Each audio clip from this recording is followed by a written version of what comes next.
ستات طبعا. الراجل طبعا. ست طبعا. للراجل طبعا. اصلا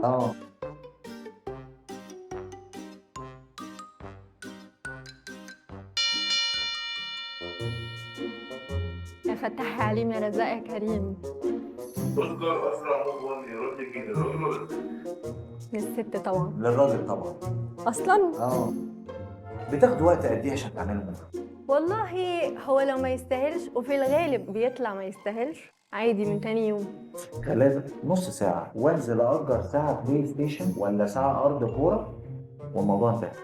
صح، على اساس انك معدي على مطب كده في نص ساعة. أيوة. ده ممكن ابقى في ستارت جديدة كمان. أيوة. طب امال بتموتوا ليه كده في اول العلاقة وساعات تليفون ومعرفش ايه، وبتبقوا هتموتوا على كلمة، كل ده بيضيع في منت ومطب نص ساعة، صح؟ ده التحدي. ده التحدي. ايوه التحدي بينك وبين نفسك، انك تخش كده وتبقى عارف انت رايح فين. لا والله.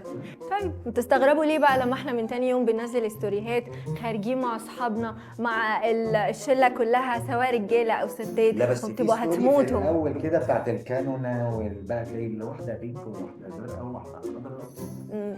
ده على اساس بقى ان الدقن لما بتطول مره واحده والبؤس بيبان على ملامحنا، وننزل ستوريات حزينه او بوستات يا الا ليت الشباب يعودوا يوما وبنبكي على الاطلال، ده عادي صح؟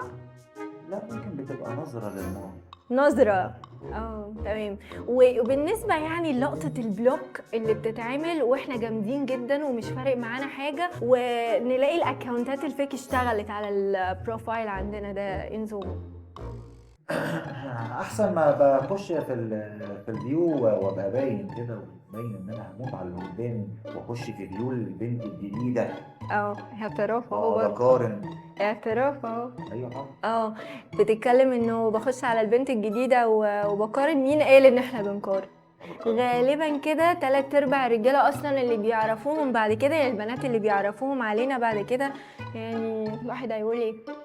الواحد كان جايز اكون معانا انا اللي انا عارفها دي بعد واحده تانية، بمعنى ان الكيرف بينزل. طب ما هو ده دليل على ان انت خلاص اخر يعني اختياراتك الحلوه كانت هو احنا، بعد كده وهو انا ايه ده، وبعد كده بتبدا بقى تنزل بالمستوى لتحت. مع نشر الغسيل اللي انا اتكلمت فيه ده، يعني ليه ما نعترفش ان اوقات بيبقى الافضل هو احنا، بعد كده بتبدا بقى تنزل بالمستوى لتحت. ده بتكلم ميك اب. ميك اب. اسم الله على تامر هجرس اللي في صوركم، والتان والبرونزاج، وتلاقي الواد كده في الصوره بيلمع وانتوا في الاخر ما شاء الله. مش عارفه اتريق على ايه. ده انتوا عايشين على فلاتر. على فكره مش كلنا، وفي بنات على فكره احلى بكتير من غير فلاتر. وعايزه اقول لك على حاجه بمناسبه موضوع الميك اب ده، في بنات ما بتحطش ميك اب اصلا وبرده بعد ما بتفركش بتبقى زي القمر. نفسيتنا يا بابا، نفسيات، انتوا بتبقوا طابقين على نفسنا. ما هي فعلا نفسيات.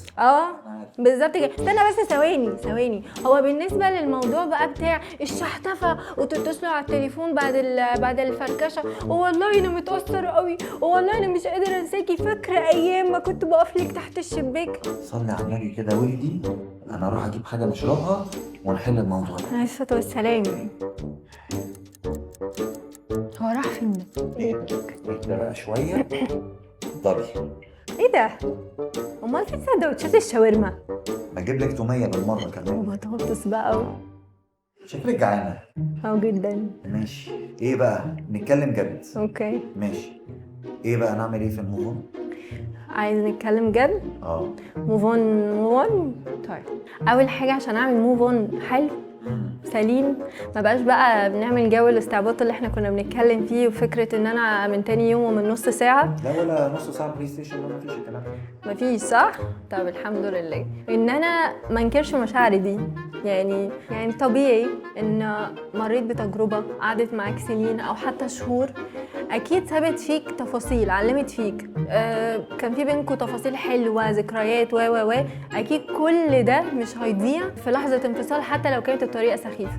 بس هو انا برضه لازم افلتر في المرحله دي، افلتر واعرف انا العلاقه اللي انا كنت فيها دي كسبت ايه وخسرت ايه، علشان ابقى عارف اعمل ايه قدام.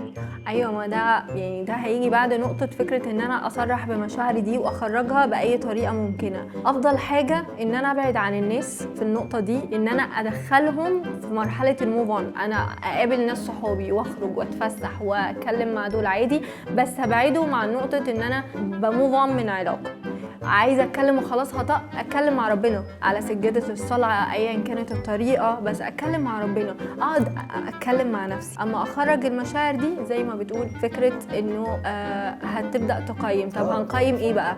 يعني ما انا لازم افلتر اعرف انا كنت بدي اكتر في العلاقه دي ولا لا. اكيد خارج بخسائر موجوده نفسيه والحاجات دي كلها، فلازم ارتب كل ده علشان المفروض ان انا يبقى عندي بدايه تانية، عندي اهداف ان انا اشتغل عليها. فلازم ابقى مرتب نفسي داخليا كده من الاول، ومش لازم على فكره ان انا اعمل الموف اون ده ببني ادم تاني، عشان في ناس بتستخدم بني ادم تاني في الموف اون، اللي هو يلا انا غيرت ده اخش في ده، فانا بظلم حد تاني معايا وبيظلم نفسه.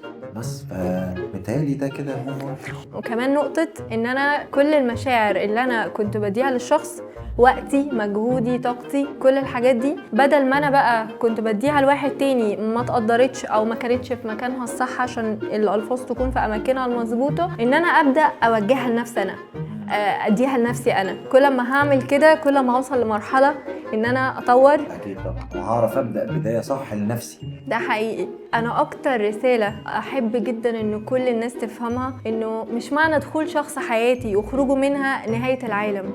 دايما دخول الاشخاص في حياتنا بيبقى رسالة من ربنا، بيبقى فيه حكمة من دخول الشخص ده حياتنا. لو احنا فهمنا الحكمة دي كويس قوي هنبقى ماشيين تمام. طب لو ما فهمناهاش هنلاقي ان التجارب دي بتتكرر تاني مع اشخاص تانيين وبنفس السيكونس دي، وهنقع نفس الوقعات لحد لما هنفهم الدرس. وقت ما هنفهم الدرس هنعرف نختار صح، وهنعرف قيمة نفسنا كويس قوي، وهنا هنبقى اتعلمنا الدرس مظبوط. بقول لك ايه، اشربي عصير الاول ماشي.